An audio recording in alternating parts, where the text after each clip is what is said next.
Hello, good morning po sa inyo lahat. Good evening po. Saang sulok man po kayo ng mundo ngayon. Magandang umaga po sa inyo. At welcome po sa Like My Family. So, nung oras na? 1:30, quarter to 1 the afternoon. So, Martes po ngayon. Samahan niyo po ako, punta lang tayo sa Walmart at may bibili lang tayo saglit. So, malamig pa rin ng panahon ngayon. May snow pero wala namang ulan. Ayan, kikita nyo, kapal pa rin ng snow sa kalsada.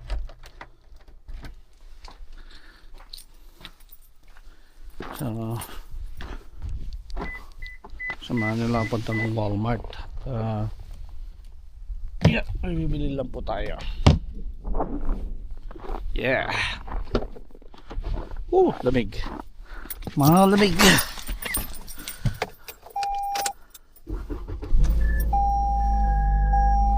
Ay. Yeah.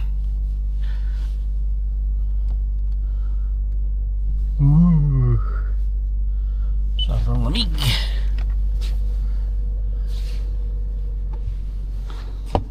Tayo ay magsisitbag lang. Okay.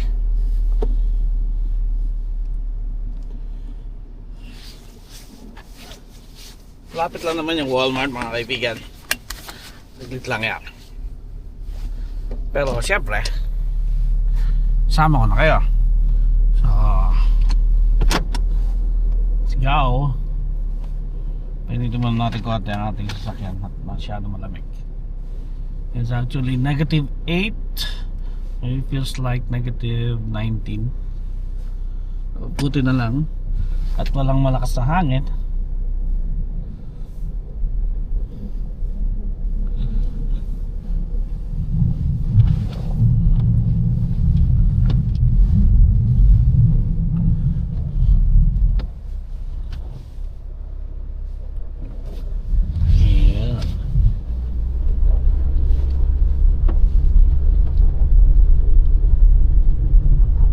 Pa rin ang daan dahil hindi pa gano'ng nililinis. Nahayaan na muna ang kapal ng snow bumagsak lahat bago sila mag-totally linis ng kalsada. Ginagawa dyan, panay saboy lang muna ng asin, buhangin, matunaw-tunaw.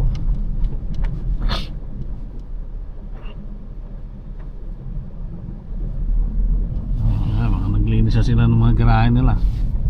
Pero baka mamaya bigla na naman kumulang, bali wala lang din.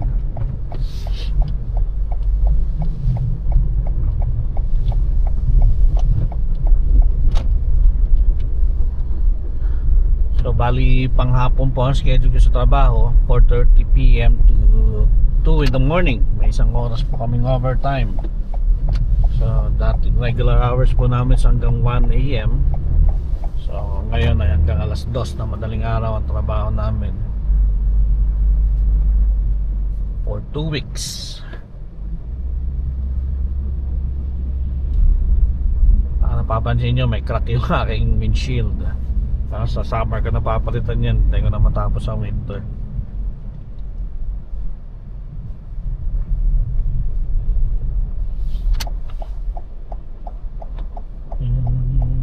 Bali nga po pala yung nakikita nyo mga nasa harapan na yan, ano po yan, golf golf field po yan Natawasaga yan.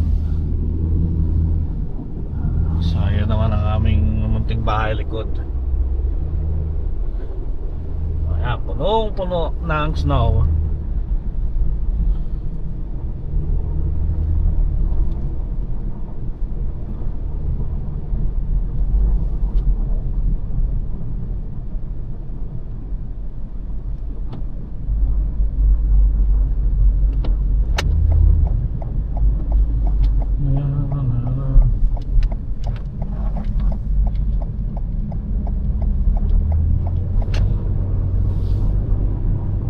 Maganda naman ng panahon, sumikat naman siya aking araw. Yun lang, syempre malamig pa rin. At least kahit pa paano nakakatunaw ng mga snow.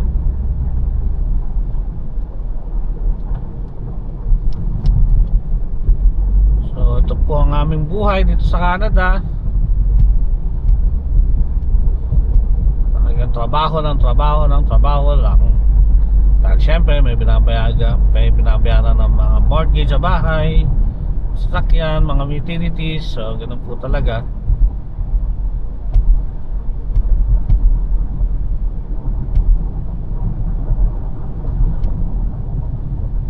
At least pa sa side po namin, medyo malalaki na kasi ang mga anak namin. So nakakatulong na sila sa amin, nakakahati-hati na sa lahat ng mga payables. So hindi na po ganun kabigat. Unlike po sa mga baguhan pa lang na nagpapamilya na maliliit pa ang anak, so talagang hindi pwedeng iwan ang anak nila sa bahay lang, kailangan laging may bantay. So yun lang po ang disadvantage at advantages. Yun lang, syempre iba pa rin kasama mo pamilya mo dito sa Canada. Sa pagkakasama kayo, iba yung saya. Wala kang iniisip na malayo sa pamilya mo. So walang homesick na sinasabi. Talaga parang ang buhay niya yung naka-tone up dito.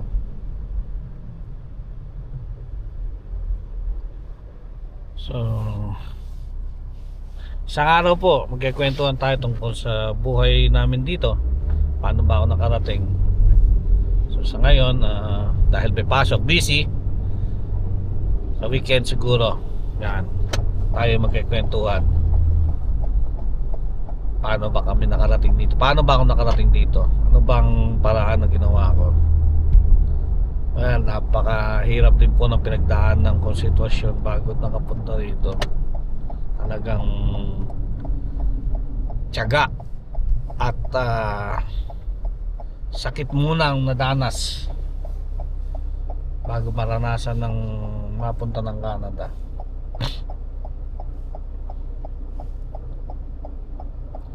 Sino ba naman ang tao hindi nagnanais sa makapunta sa magandang bansa na malaking sinasahod, di ba? Dito per ora ang bayaran ng sahod mo, hindi tulad sa Pilipinas. Isang araw, magkano lang ang basic mo. Kung nasa probinsya ka pa, maliit pa. Kaya yung iba talagang pilit na pumupunta ng Maynila dahil mas malaki ang basic na bayad nila per day or per month. So dito po is per hour ang bayaran.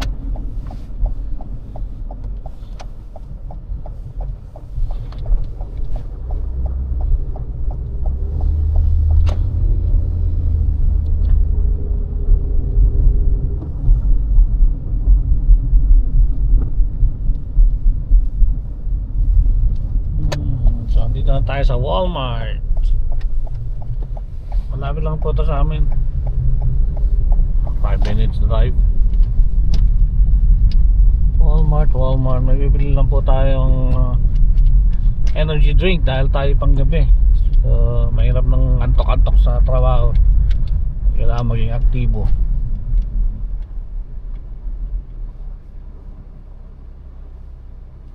Tama pag-park. Dito tayo. Yung pala ka na. Ito na. Maklapit. Oh yeah. Yes.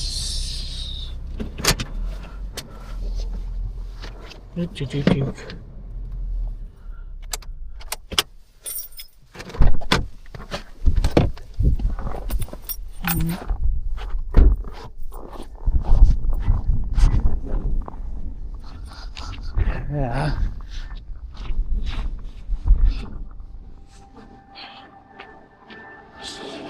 Walmart muna tayo, Walmart.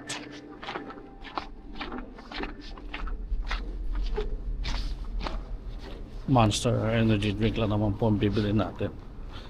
Wow. So ang dami. Naka-on sale, naka-sale po ngayon ng bigas dito sa Walmart, oh. Papakita ko sa inyo. Live mo. 12.28 po. ang bigas.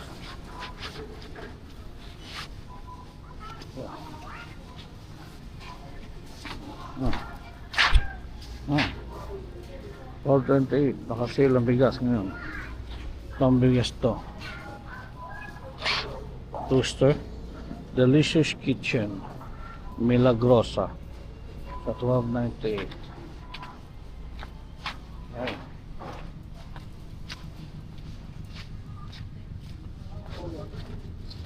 Kukunin ko lang yung kinukuha ko Monster dito.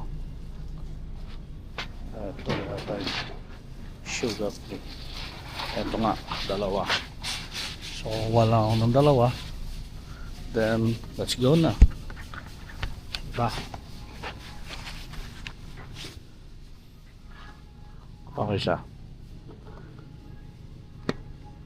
Yeah. Yeah. Okay. Ito lang. Monster lang.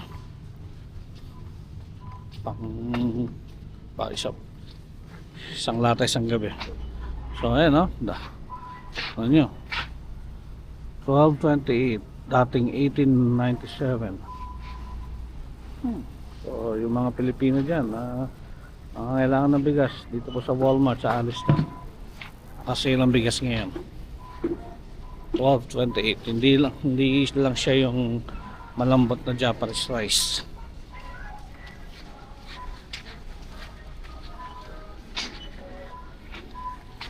Last time yung nakuha ko yung malambot na bigas, Japanese rice siya. 12.98 nga lang yun, mas mahal.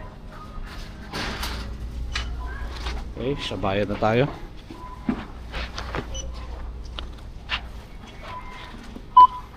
One.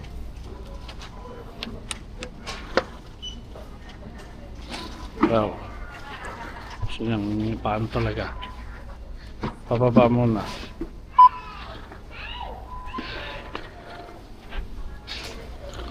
Okay, bayad na tayo.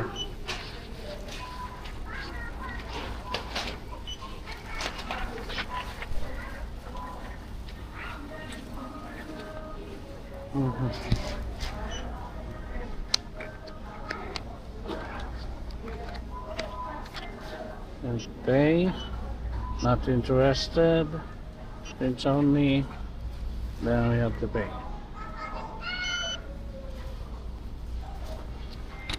$22.53.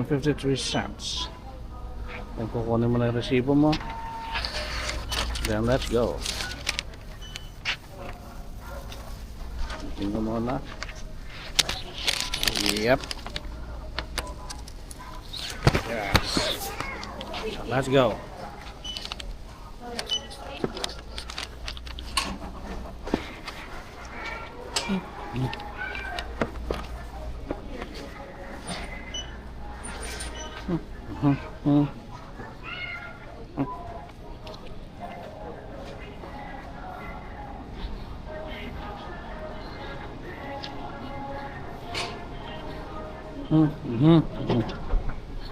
Yeah.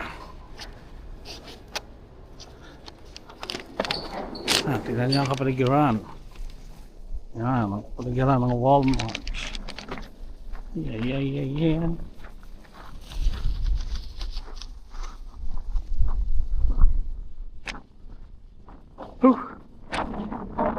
Mangin.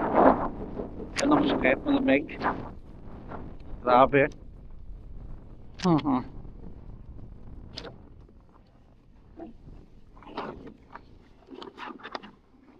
Yeah. Diyan ka muna. Oh, grabe. Umangin. Bakit umangin? Lakas ng hangin. Malamig ang hangin. Mga kaibigan. Yeah.